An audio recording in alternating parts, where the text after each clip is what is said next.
उदित सीमानगर गांव के चौराहे पर पानी पूरी बेचा करता था, लेकिन सर्दी का माहौल हो चुका था, इसलिए उसकी पानी पूरी का काम कम चल रहा था। ऐसे ही एक दिन वो पानी पूरी बेचने के लिए आवाज लगा रहा था। पानी पूरी ले लो, पानी पूरी 10 रुपए प्लेट, पानी पूरी खा लो, ताज़ा ताज़ा पानी पूरी खाओ और पानी पूरी का मजा लो। उदित आवाज लगाकर थक जाता है, पर कोई नहीं आता और इस तरह अब सुबह से शाम तक उसके ठेले पर कोई भी ग्राहक पानी पूरी खाने के लिए नहीं आता। सुबह से शाम हो गई, पर किस्मत तो देखो, एक ग्राहक मेरी दुकान पर नहीं आया। मुझे तो समझ नहीं आ रहा कि मैं अपना घर कैसे चलाऊं। उदित खुद से ये बात बोल ही रहा होता है कि तभी वहाँ एक औरत आती है और कहती है, अरे उदित भाई, कितने की दे रहे हो पानी पूरी? बहन जी, 10 रुपए प्लेट है, आपके लिए लगा दूं? ठीक है भाई, लगा दो, लेकिन चटपटा अच्छा रखना। मुझे चटपटा खाना बहुत अच्छा लगता है। बहन जी, आप पानी पूरी खाकर तो देखिए, आपको बहुत ज्यादा पसंद आएंगी। जैसा आपको चाहिए मैं वैसा ही पानी पूरी बनाता हूँ। उदित ये बोलता है और उसे पानी पूरी खिलाता है। औरत पानी पूरी खाकर देखती है। पहली पानी पूरी खाते ही उसके दांतों में ठंडक महसूस होती है और वो आधी पानी पूरी थूक देती है। क्या बात है बहन जी, पानी पूरी थूक क्यों दी? स्वाद में कुछ कमी थी क्या? नहीं भाई, तुम्हारी पानी पूरी का स्वाद तो बहुत अच्छा है, लेकिन तुम तो जानते हो कि मौसम कितना ठंडा है और ऐसे में ठंडा पानी दांतों पर लगते ही जलन मारता है। बहन जी, अब पानी पूरी तो ऐसे ही बनती है, इसीलिए मैंने ऐसे ही बनाई है। तुम चिंता मत करो भाई, मैं तुम्हें तुम्हारी पानी पूरी के प्लेट के 10 रुपए दे दूंगी, पर मुझसे एक से ज्यादा नहीं खाई जाएगी। मेरे दांत ठंडी चीज बर्दाश्त नहीं कर पाते। कोई बात नहीं बहन जी, जब आपने पानी पूरी खाई ही नहीं तो आप मुझे किस चीज के पैसे देंगी? मुझे कोई पैसे नहीं चाहिए, मैं जो भी कमाता हूँ मेहनत का कमाता हूँ। उदित इतना बोलकर उसे जाने के लिए कह देता है और वो वहां से चली जाती है। सुबह से शाम तक उदित की जैसे तैसे 3 से 4 प्लेट पानी पूरी ही बिकती है और वो पैसे लेकर घर आ जाता है और वो पैसे वो अपनी बीवी के हाथ में रखता है। अजी, इन पैसों से क्या होगा? इन पैसों से हम हमारा गुजारा कैसे कर पाएंगे? शायद इसीलिए भगवान ने मुझे बांझ रखा है, क्योंकि हमारे पास बच्चों को पालने के लिए पैसे भी नहीं है। रेखा, तुम्हारा पति थका हारा काम करके आया है और तुम उसे आते ही सुना रही हो। मैं क्या करूं अगर मेरी पानी पूरी नहीं बिकती है तो? और खबरदार, जो अगली बार खुद को बांझ बोला तो। माफ करना जी, मुझे खुद समझ में नहीं आ रहा कि इस गरीबी में हम लोग अपना गुजारा कैसे करेंगे, इसलिए भावनाओं में मेरे मुंह से ये सब बातें निकल गई। कोई बात नहीं रेखा, मैं समझता हूँ कि तुम इस गरीबी में कैसे गुजारा कर रही होगी। घर में जो भी है वो तुम ले आओ, वही खाकर हम आज सो जाते हैं। जिसके बाद अब रेखा खाना लगा देती है और उदित और रेखा प्याज रोटी खाकर सो जाते हैं। ऐसे ही गरीबी में उदित अपना गुजारा कर रहा था। समय गुजरता है और एक दिन उदित ने ठेला लगाते हुए अपनी पत्नी से कहा, रेखा, तुम तो जानती ही हो कि ठंड बहुत ज्यादा है। एक काम करो, मेरे लिए एक बोतल में पानी भर कर दो। पानी को गर्म कर देना और उसके आसपास कपड़ा लपेट देना ताकि वो ज्यादा देर तक गर्म रहे। रास्ते में प्यास लगती है तो ठंडा पानी पिया नहीं जाता। मैं समझती हूँ जी, तभी तो शायद पानी पूरी भी नहीं बिक रही, क्योंकि कौन ठंडे पानी की पानी पूरी खाएगा। हाँ, अब तुम जल्दी से मुझे पानी गर्म करके बोतल पर कपड़ा लपेट कर दे दो। मैं ठेला लगाने जाता हूँ। भगवान का आशीर्वाद रहा तो आज कम से कम 10 प्लेट पानी पूरी तो अच्छे से बिक ही जाएगी। जी ठीक है, आप थोड़ी देर रुक जाइए, मैं अभी पानी गर्म करके एक बड़ी सी बोतल में भर के लाती हूँ, ताकि पूरे दिन का आपका गुजारा हो सके। रेखा रसोई में जाती है और पानी गर्म करके एक बोतल में भर देती है और उसके आसपास कपड़ा लपेटकर उदित को दे देती है। उदित भी ठेले पर उस बोतल को रखकर पानी पूरी बेचने के लिए गांव की गलियों में निकल पड़ता है। गोलगप्पे खा लो, गोलगप्पे 10 रुपए प्लेट, 10 रुपए प्लेट। एक बार खाओगे बार बार आओगे, ऐसे गोलगप्पे कहीं नहीं पाओगे। उदित बोल बोलकर गलियों में गोलगप्पे बेच रहा था, लेकिन कोई भी उसके गोलगप्पे खाने आने को तैयार ही नहीं था। उसे प्यास लगती है और वो पानी पीता है और खुद से कहता है, कब से घूम रहा हूं लेकिन कोई भी मेरे गोलगप्पे खाने के लिए नहीं आ रहा। ये तो अच्छा हुआ कि मैंने रेखा को बोलकर आज गर्म पानी ले लिया था, इससे सर्दी से राहत मिल जाएगी। उदित ये बोलता है और उसे उस औरत की बात याद आती है और उसने कहा, इतने ठंडे मौसम में जब मैं ठंडा पानी पी नहीं रहा तो लोग ठंडा गोलगप्पा कैसे खाएंगे। मुझे उन लोगों के बारे में सोचना होगा अगर मुझे अपना काम बढ़ाना है तो। बहुत सोचने के बाद में उदित के दिमाग में एक तरकीब आती है और वो खुद से कहता है, अगर मैं इस मौसम में गर्म गोलगप्पे बनाकर बेचूं तो लोगों को जरूर पसंद आएंगे, क्योंकि लोगों को ठंडे पानी से दिक्कत है, मेरे गोलगप्पे से नहीं। ये सोचकर अब उदित अपने गर्म पानी की बोतल का पानी गोलगप्पे के पानी में मिक्स कर देता है, जिससे गोलगप्पे का पानी गर्म हो जाता है और अब गलियों में घूमता है और जोर जोर से आवाज लगाता है, गोलगप्पे, गर्मा गर्म गोलगप्पे, एक बार खाओगे बार बार आओगे, ऐसे गोलगप्पे कहीं नहीं पाओगे, मात्र 15 रुपए में। उदित ऐसे ही आवाज लगाता है और वो हार नहीं मानता, क्योंकि उसे खुद पर पूरा भरोसा था। कुछ ही देर में उसके पास औरतों का झुंड लग जाता है, जो उससे कहती है, अरे भाई, लगता है हमने तुम्हारी बात सुनने में गलती कर दी है। क्या बोल रहे हो तुम? गर्मा गर्म गोलगप्पे? अगर हमें सुनने में गलती होती तो इतने सारे लोगों ने एक साथ कैसे सुना होता? इसने यही बोला है, गरम गरम गोलगप्पे। उदित इतनी सारी औरतों को एक साथ अपने ठेले पर देखकर खुश हो जाता है और कहता है, हाँ बहन जी, ये गर्मा गर्म गोलगप्पे हैं, एक बार खाकर तो देखिए, आपको बहुत पसंद आएंगे। तो फिर देर किस बात की? जल्दी से हम लोगों के लिए गरम गरम गोलगप्पे लगा दीजिए, हम भी तो जरा गरम गरम गोलगप्पे खाकर देखें। मुझे तो नाम सुनकर ही रहा नहीं जा रहा। जरूर ये गोलगप्पे अनोखे होंगे, तभी तो तुमने इनका नाम इतना अनोखा रखा है। जिसके बाद उदित उन सबको गरम गरम गोलगप्पे खिलाता है और गरम गरम गोलगप्पे खाकर औरतें कहती है, अरे वाह, क्या गोलगप्पे है! ऐसे गोलगप्पे तो मैंने जिंदगी में कभी नहीं खाए हैं। सर्दियों के मौसम में तो मैं गोलगप्पे खा ही नहीं पा रही थी, क्योंकि ठंड की वजह से गोलगप्पे खाने का मन ही नहीं करता था। दांतों की परेशानी और हो जाती थी, इसलिए गोलगप्पे नहीं खाती थी।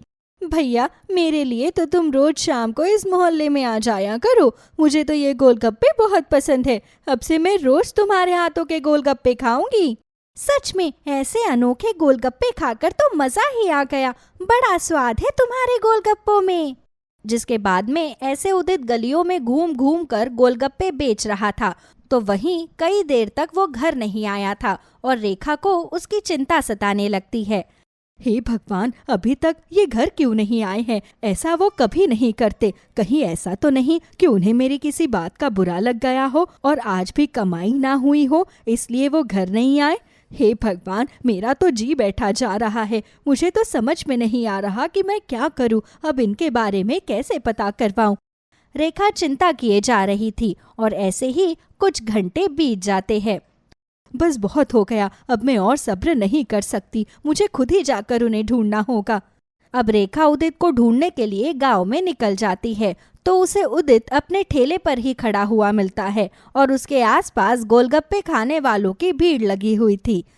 अच्छा, तो ये यहाँ हैं और आज इनकी दुकान पर ग्राहक थे, इसलिए ये अभी तक घर नहीं आए और मैं बैठकर इनकी इतनी चिंता कर रही थी। अब रेखा उदित के पास जाती है, तो उदित आवाज लगा रहा था, गोलगप्पे ले लो, गोलगप्पे, या गर्मा गर्म गोलगप्पे बस थोड़े से बचे हैं, जिसको खाने हैं जल्दी आओ, जल्दी खाओ। रेखा भी अपने पति की आवाज सुनकर हैरान हो जाती है, क्योंकि उसे नहीं पता था कि उदित गरम गरम गोलगप्पे बेच रहा है। वो उसके पास जाती है और कहती है, गर्मा गर्म गोलगप्पे? ऐसे भी कोई गोलगप्पे होते हैं क्या भला?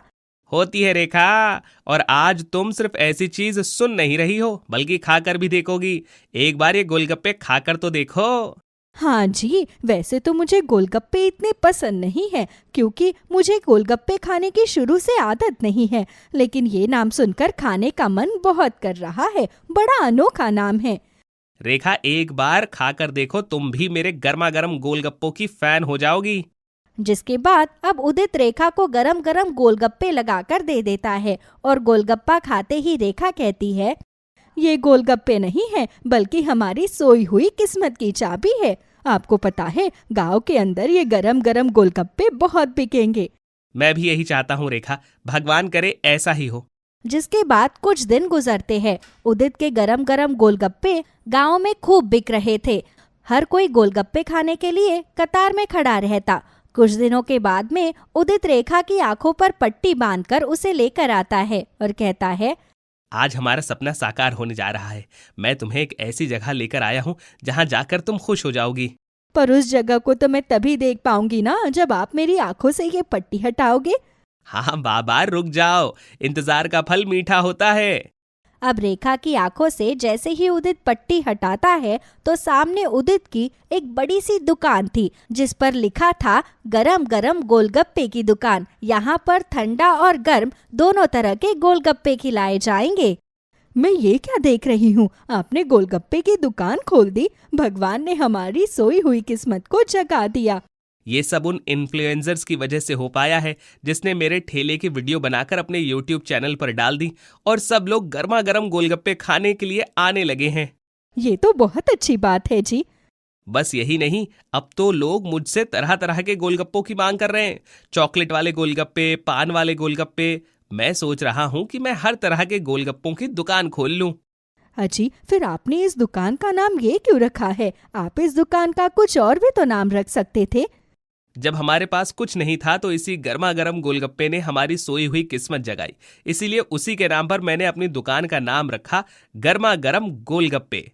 सच में मुझे बहुत खुशी है कि अब हमारी सोई हुई किस्मत जाग जाएगी। मुझे उम्मीद है कि भगवान हमें अब जल्दी से एक संतान दे देगा। तुम बिल्कुल भी चिंता मत करो रेखा, अब मैं तुम्हें अच्छे से अच्छे डॉक्टर को दिखाऊंगा और खुद को भी, और हम पता करेंगे कि आखिर हमें संतान क्यों नहीं हो रही। सोनम की सास और उसकी ननद बारी बारी से उसको दिलासा दे रही थी। विनोद को गुजरे हुए पूरे 13 दिन हो गए थे। उसकी 13वीं पर आए हुए लोग भी वापस जा चुके थे और सोनम अभी भी रोए जा रही थी। चुप हो जा सोनम, अगर तेरा पति गया है तो मेरा भी तो बेटा गया है। हाँ भाभी, मेरा भी तो भाई गया है।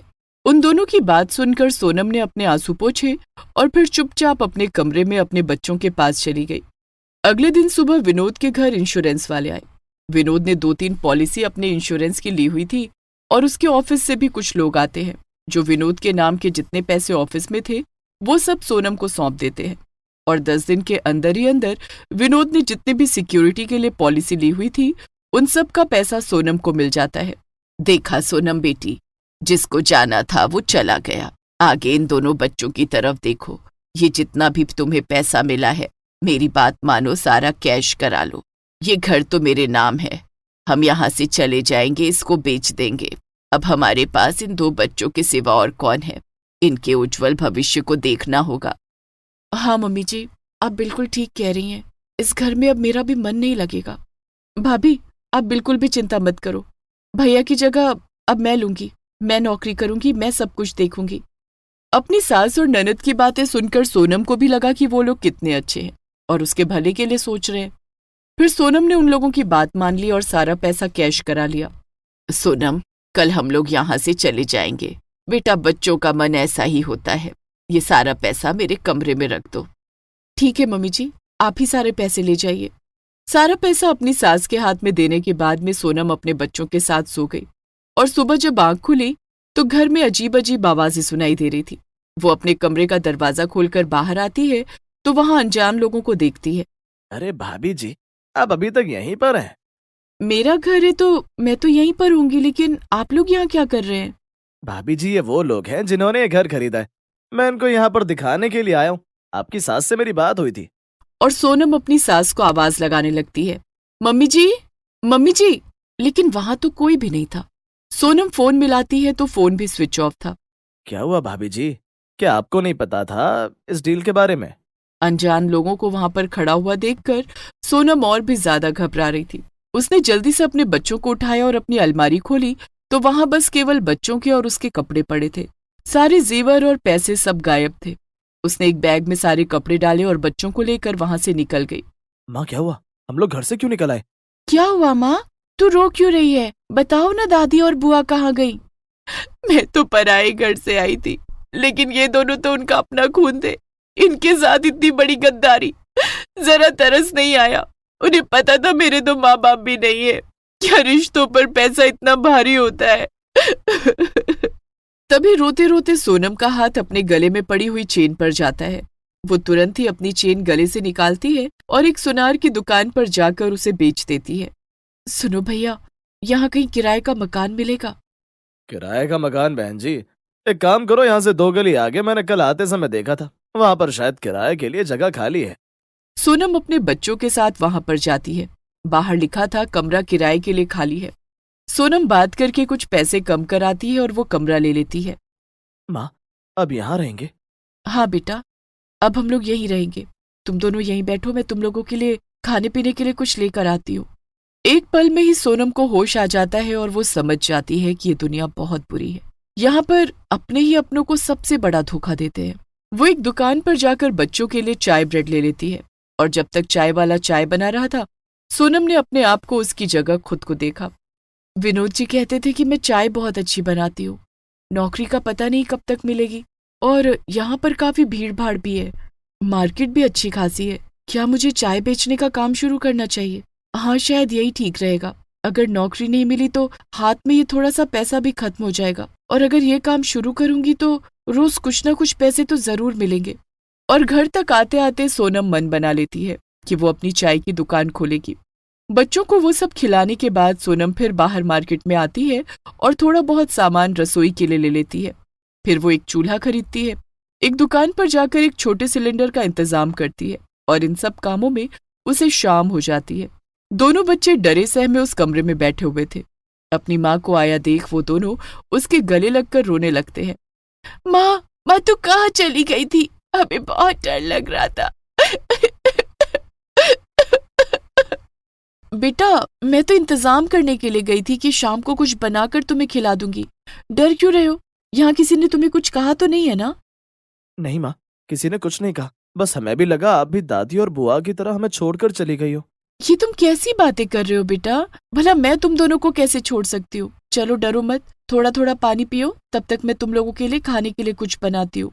फिर सोनम बच्चों को खाना बना कर देती है। अगले दिन सुबह वो सारा सामान लेकर उस बाजार के कोने में चाय बनाने लगती है। वो अपने दोनों बच्चों को भी साथ लेकर आई थी। माँ, क्या तुम यहाँ पर अब चाय बनाया करोगी? हाँ बेटा, मैं यहाँ पर चाय बनाया करूंगी क्योंकि मुझे तुम लोगों को स्कूल भेजना है। बहुत दिन की छुट्टी हो चुकी है। तुम लोगों को पढ़ाना लिखाना भी तो है और कामयाब भी बनते हुए देखना है। माँ, हम तुम्हारे साथ हैं। तभी 2-4 मजदूर वहां पर आते हैं और सोनम से चाय बनाने के लिए कहते हैं। सोनम अच्छे से दूध डालकर उसमें चाय पत्ती, अदरक और इलायची डालकर चाय बनाती है। वो मजदूर जैसे ही पहला घूंट चाय का लेते हैं, उन्हें चाय बहुत ही अच्छी लगती है।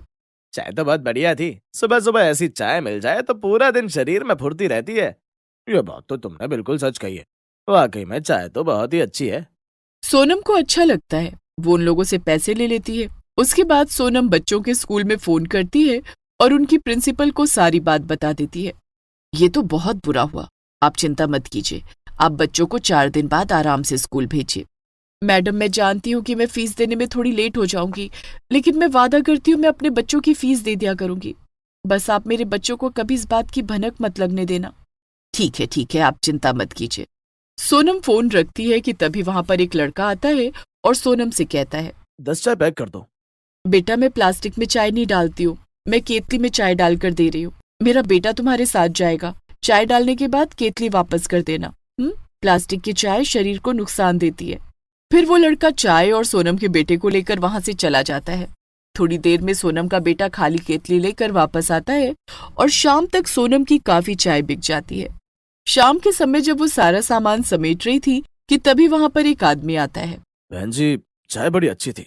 मैंने सुबह अपने बेटे को भेजा था यहाँ पर। आपने केतली दी थी? हाँ, याद आया मुझे। मैं एक प्रॉपर्टी डीलर हूँ और पूरा दिन मेरे पास लोग आते जाते रहते हैं। आज के बाद मेरे यहाँ पर चाय सिर्फ आपके यहाँ से आएगी। या तो आप पैसे दिन के हिसाब से ले लेना या हफ्ते में हिसाब कर लेना। ठीक है, मैं इस बारे में सोच कर बताऊंगी। फिर सोनम घर आती है और अपने बच्चों को खाना खिलाकर सुला देती है और पूरे दिन भर में जो भी पैसे उसने कमाए थे उनको गिनकर एक तरफ रख देती है। कल सुबह मैं बच्चों को स्कूल भेजने के लिए तैयारी करूंगी और उसके बाद ही काम पर जाऊंगी। उन दोनों ने क्या सोचा था कि वो हमें इस तरह हालात में छोड़कर चली जाएंगी और हम मर खप जाएंगे। अगले दिन सुबह सोनम अपने बच्चों को तैयार करती है और उन्हें स्कूल छोड़कर आती है। उसके बाद वो सारा सामान लेकर चाय बनाने वाली जगह पर जाती है और चाय बनाने लगती है। कल जो मजदूर आए थे आज उनके साथ और भी मजदूर थे। जैसे जैसे मार्केट शुरू हो रही थी वैसे वैसे सोनम के पास आज चाय के कई ऑर्डर थे। आज शाम को भी वो प्रॉपर्टी डीलर सोनम से पूछता है तो सोनम बच्चों की फीस का सोचकर उसे कहती है कि हफ्ते के हफ्ते पेमेंट कर देना। और फिर सोनम की चाय की दुकान बहुत अच्छी चल पड़ती है। वो हर चीज बड़े अच्छे से नाप तोल कर डालकर चाय बनाती थी। फिर साथ ही साथ उसने वहां पर नमकीन, बिस्किट और छोटा मोटा खाने पीने का सामान भी रखना शुरू कर दिया। समय इसी तरह बीतता जाता है। कई साल बाद माँ, ये देखो मुझे नौकरी मिल गई। और माँ, मेरी पढ़ाई खत्म हो गई है, अब मैं भी नौकरी करूंगी। माँ, बस अब मैंने सोच लिया है, अब तुम काम नहीं करोगी। नहीं नहीं बेटा, ऐसा कैसे हो सकता है? भला मैं काम क्यों नहीं करूंगी?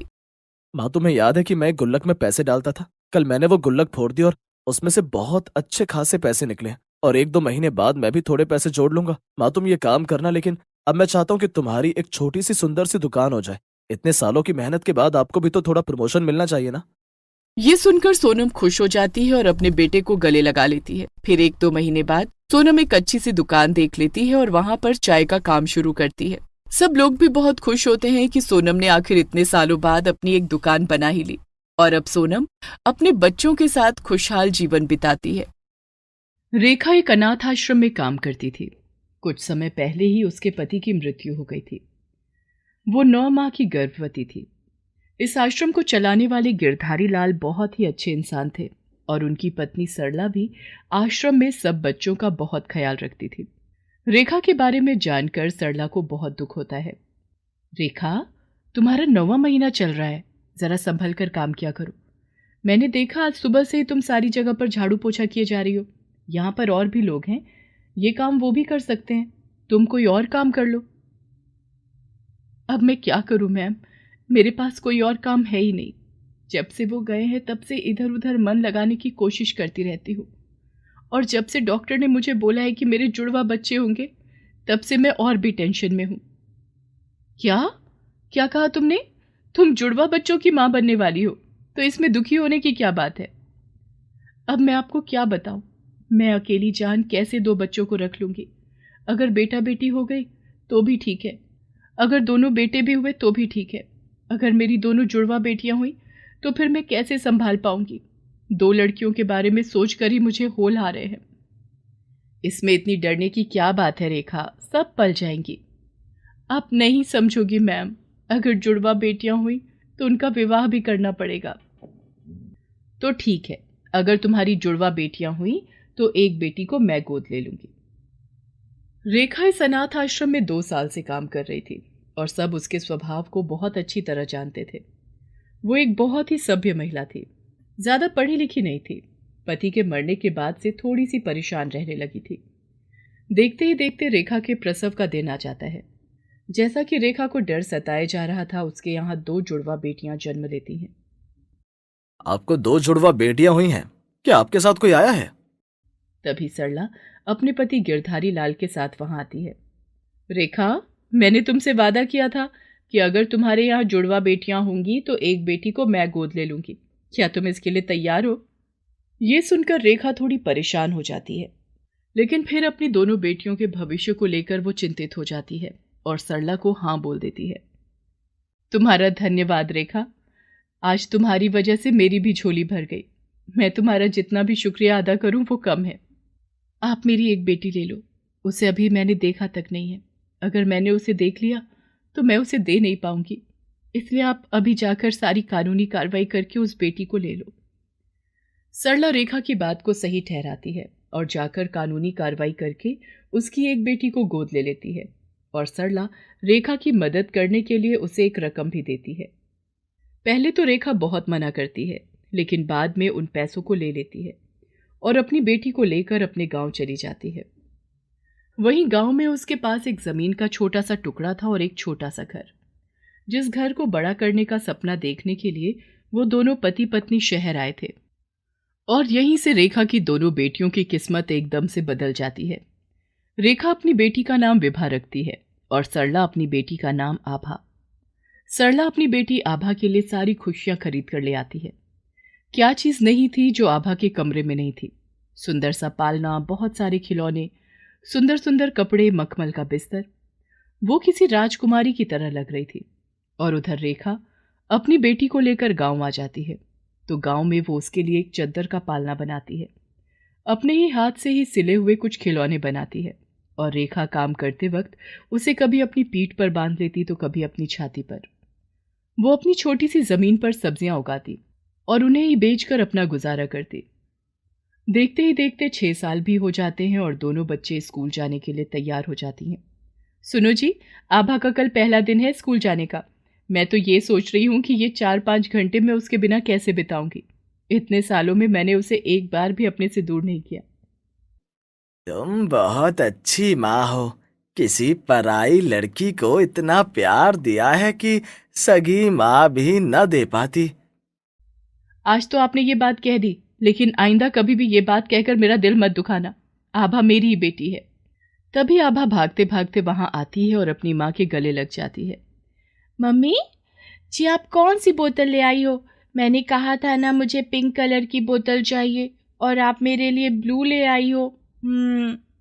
आई एम सॉरी बेटा, चलो तुम तैयार हो जाओ, मैं तुम्हें अभी पिंक कलर की बोतल दिलाकर लाती हूँ।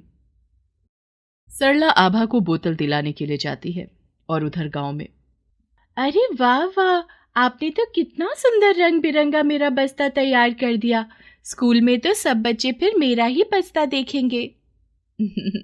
मेरी प्यारी गुड़िया, देख मैंने तेरे लिए ये बोतल भी तैयार की है। रेखा एक खाली पानी की बोतल पर सुंदर सी नक्काशी करके उसे पीने की बोतल बनाकर विभा को दे देती है और वो दोनों चीजों को पाकर बहुत खुश हो जाती है।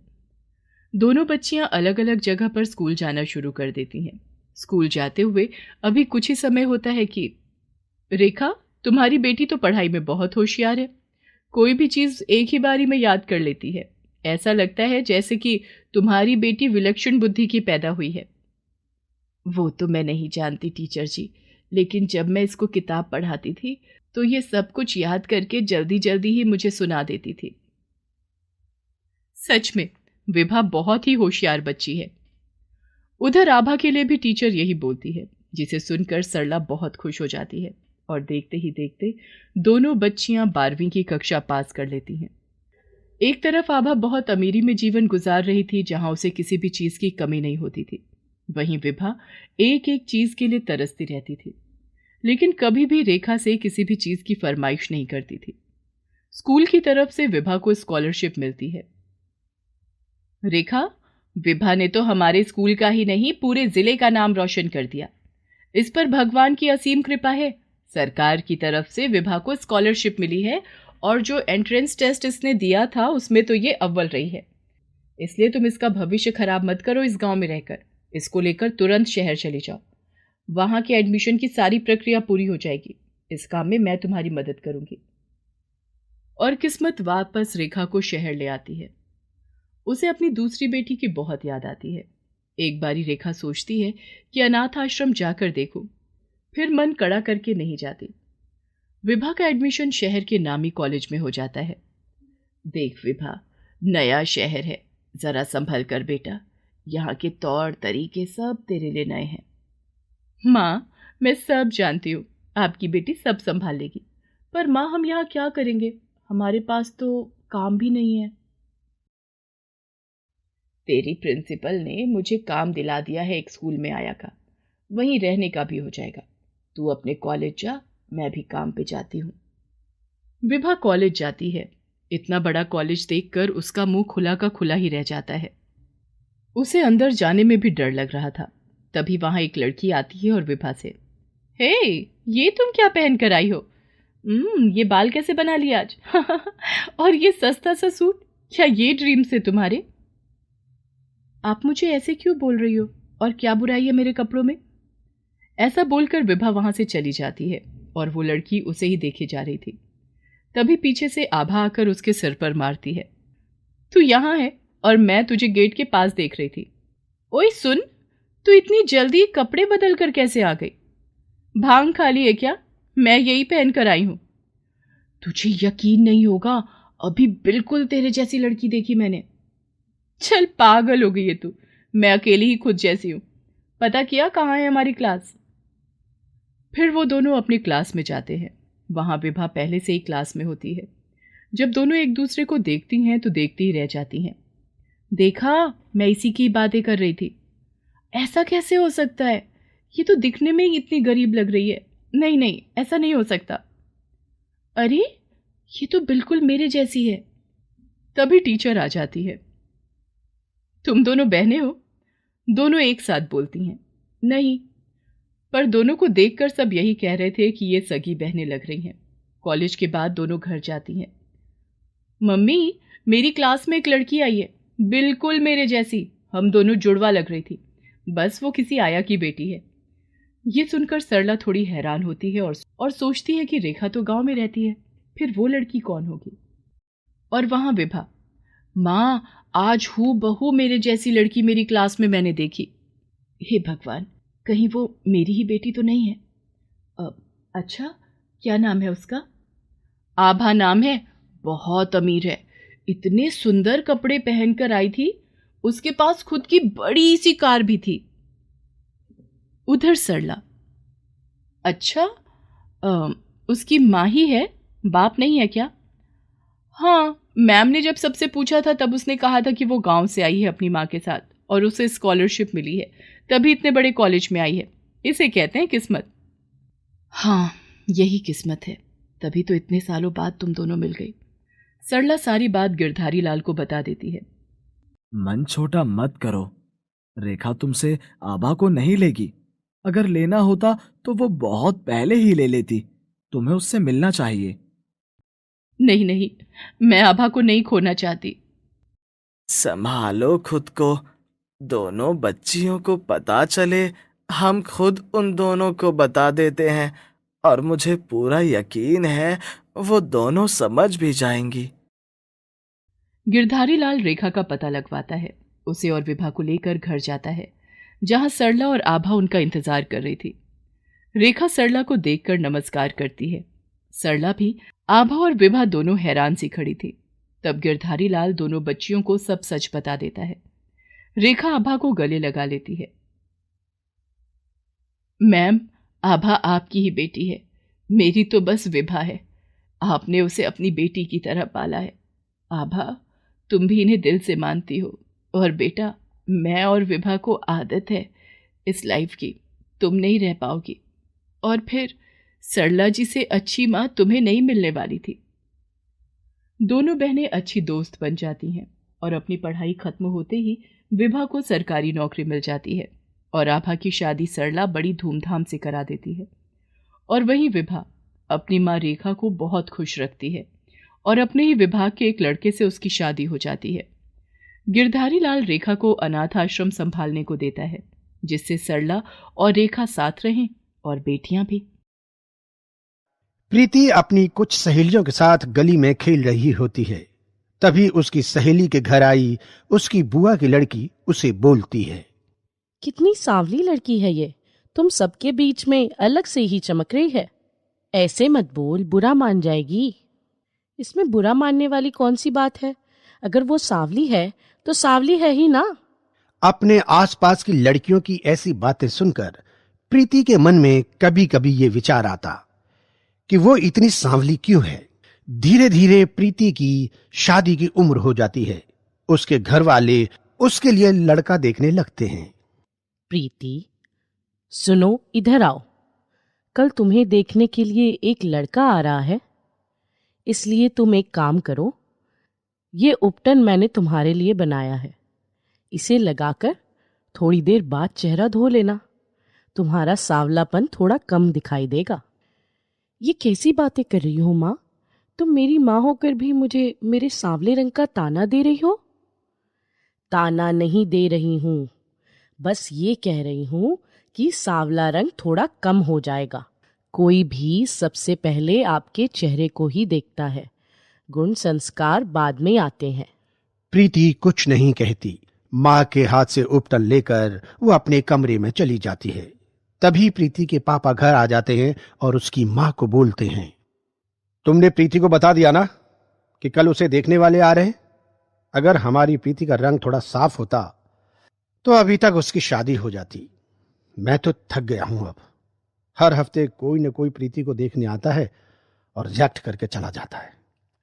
बस कल जो आ रहे हैं माता रानी कृपा करे वो प्रीति को पसंद कर लें। प्रीति अपने सांवले रंग को लेकर फिर दुखी हो जाती है। उसे रोज रोज इस तरह लोगों के सामने चाय पानी ले जाना अच्छा नहीं लग रहा था। मेरे सांवलेपन को लेकर सभी मुझे कोसते रहते हैं। क्या सांवला रंग इतना बुरा होता है? होता ही होगा, तभी तो माँ मुझे किसी भी शादी फंक्शन में नहीं लेकर जाती। अगले दिन प्रीति को देखने वाले आते हैं और वो भी प्रीति को रिजेक्ट करके चले जाते हैं। प्रीति को बहुत बुरा लगता है, पर अब किया भी क्या जा सकता था। आज भी लड़के वाले ना करके चले गए। मुझे तो समझ नहीं आता कि इस रंग का इतना इशू क्यों बना लेते हैं लोग। 1 महीने तक प्रीति को देखने कोई नहीं आता। प्रीति भी चैन की सांस लेती है कि रोज रोज ड्रामा नहीं करना पड़ता। फिर एक रोज उसकी रिश्तेदार उसके घर आती है। अरे चांदनी बहन, बड़े दिनों बाद आना हुआ। सब घर में कुशल पूर्वक तो है ना? माता रानी की कृपा है, बस तू बता कैसी है? सब ठीक ही है चांदनी, अब क्या बताऊं। क्या हुआ, तेरा मुंह क्यों लटका हुआ है? सुन चांदनी, तेरी तो बहुत जगह जान पहचान है। तू कोई रिश्ता बताना हमारी प्रीति के लिए। तुझसे झूठ नहीं कहूंगी, रिश्ते तो बहुत आते हैं, पर उसके सांवले रंग की वजह से मना हो जाते हैं। अच्छा, तो तू इस वजह से परेशान है? चल फिक्र मत कर, मेरी नजर में एक रिश्ता है। मैं उन लोगों से बात करती हूँ, फिर तुझे बताऊंगी। चांदनी नाश्ता पानी करके चली जाती है। दूसरे दिन वो फोन करके प्रीति की माँ को बोलती है। हेलो बहन, कैसी हो? हेलो, हाँ मैं ठीक हूँ चांदनी। तूने बात करी उन लोगों से? बात की है, तभी तो तुझे फोन लगाया है। सुन, वो कल प्रीति को देखने आएंगे। कल ही? इतनी जल्दी? भाई मैंने बात करी, उन्होंने मुझे टाइम दिया, मैंने तुझे बता दिया। अब तुझे जल्दी लग रही है तो मैं क्या कर सकती हूँ? कहे तो मना कर दूं? नहीं नहीं, उन्हें बोल दे वो आ जाएं, मैं तैयारी कर लूंगी।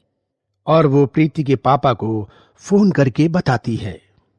सुनो जी, कल प्रीति को देखने वाले आ रहे हैं। आप कुछ मिठाइयाँ और नमकीन लेते आना। कौन है, कुछ पता किया तूने? चांदनी ने रिश्ता बताया है, जो तुमसे सामान मंगवाया है, बस वो लेकर घर आ जाना। अगले दिन प्रीति को देखने वाले घर आते हैं।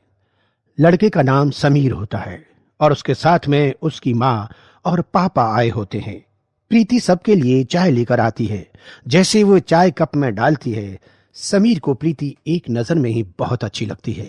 पर समीर की माँ, देखो बहन जी, बुरा नहीं मानना, पर आपकी लड़की कुछ ज्यादा सांवली नहीं है। बहन जी, ये तो भगवान की लीला होती है, वरना हमारी प्रीति में किसी चीज की कोई कमी नहीं है। बहुत ही समझदार और सुगढ़ है, और पढ़ाई में तो हमेशा से ही अव्वल रही है। तभी समीर अपनी माँ के कान में कुछ कहता है। ठीक है बहन जी, हम आपको घर जाकर बताते हैं। और वो सब लोग वहां से चले जाते हैं। माँ, माना कि प्रीति सांवली है, लेकिन मुझे वो लड़की अच्छी लगी। उसके चेहरे पर एक सच्चाई थी, वो देखकर मुझे बहुत अच्छा लगा माँ, और मैं इसी लड़की से शादी करना चाहता हूँ बस। समीर सही कह रहा है, मुझे भी लड़की बहुत अच्छी लगी वैसे। पर सब रिश्तेदार क्या कहेंगे? एक लौता लड़का है और उसके लिए भी इतनी सांवली लड़की ढूंढी। माँ, उसको मेरे साथ सारी जिंदगी रहना है और मुझे उसके साथ। रिश्तेदार कहां से आ गए बीच में? आप बस उन लोगों को हाँ कह दो, मैं शादी करूंगा तो प्रीति से ही करूंगा बस। बेटे की बात सुनकर उसकी माँ क्या कर सकती थी। वो शाम को फोन करके प्रीति की माँ को बोलती है। हेलो बहन जी, मिठाई बंटवाओ, मेरे बेटे को आपकी बेटी बहुत अच्छी लगी। जल्दी ही शादी की तारीख निकालकर आपसे बात करूंगी। फिर जल्दी ही शहनाई बजती है और प्रीति और समीर की शादी हो जाती है। प्रीति, तुम बहुत सुंदर लग रही हो। समीर, एक बात पूछूं, आप बताएंगे? हाँ प्रीति, देखो तुम्हें पूछने की जरूरत नहीं, मैं जानता हूं कि तुम क्या पूछने वाली हो। कहो तो मैं बता दूं कि मैंने तुम्हें इसलिए पसंद किया क्योंकि तुम बहुत ही सादा हो और मुझे तुम्हारी सादगी पसंद आई। ये सुनकर प्रीति बहुत खुश होती है और अगले दिन अब पड़ोसन आकर मुंह दिखाई की रस्म करेगी। मेरे को तो बड़ी शर्म आ रही है। कितनी सांवली बहू पसंद करी है, सभी ताने मारेंगी। कैसी बात कर रही हो? तुम रस्म की तैयारी करो, जो जो बोलता है उसे बोलने दो। पड़ोसन आकर प्रीति को देखती है और दबे दबे शब्दों में समीर की पसंद पर हंसती है और बातें करती है। एक दो तो प्रीति के मुंह पर ही बोल देती हैं। क्या हुआ समीर की माँ, तू क्या बहू अंधेरे में देखने गई थी? अरे बहू पसंद करते समय ये भी देखते हैं कि आगे आने वाले बच्चे किस रंग के पैदा होंगे। अब मैं क्या करूं बहन, आजकल के बच्चे अपने माँ बाप की सुनते ही कहाँ हैं। ये तो समीर की पसंद है। मुंह दिखाई की रस्म के बाद सब चले जाते हैं। तब प्रीति के सामने ही उफ, कितनी बेइज्जती महसूस हो रही है मुझे। और प्रीति, जरा सा क्रीम पाउडर ज्यादा नहीं लगा सकती थी? चल जा, हो गई रस्म, अब जाकर बैठ अपने कमरे में। नई नवेली प्रीति अपने रंग की वजह से फिर शर्मिंदा होती है और रोने लगती है। तभी समीर आता है। ओहो, तो मोहतरमा जी यहाँ बैठकर रो रही हैं। आपको भी शर्म आएगी ना अपने दोस्तों से मिलवाते हुए मुझे। देखो, तुम्हें मैंने पसंद किया है तो तुम्हें किसी की भी सवाल का जवाब देने की कोई जरूरत नहीं है। तुम मेरे दिल को बहुत सुंदर लगती हो, समझी तुम? अब जल्दी से ये आंसू पोंछो, क्योंकि मैं कभी भी तुम्हारी आंखों में आंसू नहीं देखना चाहता। और इसी तरह दिन बीतने लगते हैं। प्रीति की सास सांवलेपन के ताने देती रहती है। ये कैसी चाय बनाई है तुमने, बिल्कुल अपने रंग जैसी। कभी कभी कहती थी, इधर उधर मेरे सामने इस तरह मत घूमा कर, तुझे देखकर ही मेरे दिल में खौफ हो जाता है। और कई बार ये बातें समीर भी सुन लेता है, पर वो अपनी माँ का स्वभाव जानता था, इसलिए वो उनसे बहस नहीं करना चाहता था। एक रात अचानक बारिश आती है और सुबह के टाइम समीर की माँ बाहर गार्डन में सफाई करने जाती है और तभी बहुत तेज फिसल जाती है। हाय रे मैया, मेरी तो कमर टूट गई। समीर भाग के जाता है और अपनी माँ को उठाता है और फिर गाड़ी में बिठाकर हॉस्पिटल लेकर जाता है। प्रीति और उसका पापा भी साथ में होता है। डॉक्टर देखने के बाद बोलते हैं कि इनके पैर में फ्रैक्चर आया है, तो अभी 2-3 दिन हॉस्पिटल में ही रुकेंगी।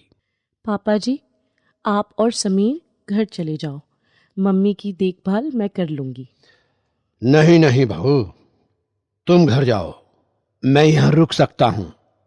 नहीं पापा, प्रीति सही कह रही है, ये केबिन लेडीज का है, उसी का रुकना ठीक रहेगा। मिलने वाले टाइम पर हम आ जाएंगे और प्रीति, किसी भी चीज की जरूरत हो मुझे फोन कर देना, मैं तुरंत आ जाऊंगा। ठीक है, मैं मम्मी जी को देख लेती हूँ। प्रीति 2 दिन हॉस्पिटल में रहकर अपनी सास की बहुत सेवा करती है। ये देख के उसकी सास भी शर्मिंदा होती है। अगले दिन समीर अपनी माँ को लेकर घर आ जाता है। घर आकर भी प्रीति अपने सास की बहुत सेवा करती है और एक ही हफ्ते में वो धीरे धीरे चलने लगती है।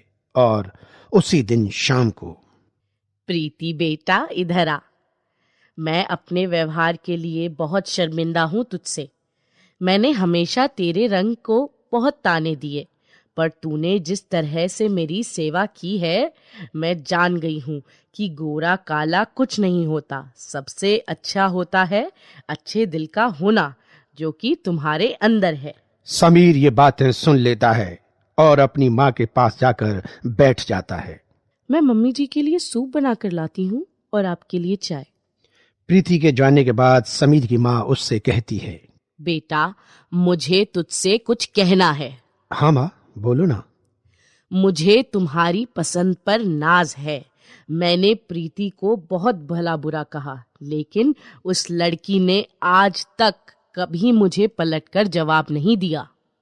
मैं सब जानता हूँ माँ, मैंने भी कई बार आपको उसको ताने देते हुए सुना है, पर तुम यकीन नहीं करोगी कि प्रीति ने आज तक मुझे कभी भी आपके बारे में कुछ नहीं कहा। प्रीति, मुझे माफ कर दो। मेरा रवैया तुम्हारे साथ सही नहीं था, पर आज मैं जान गई हूं कि तुम बहुत अच्छी लड़की हो और मुझे बहुत खुशी है कि तुम मेरी बहू हो। और उसके बाद सब लोग खुशी खुशी रहने लगते हैं।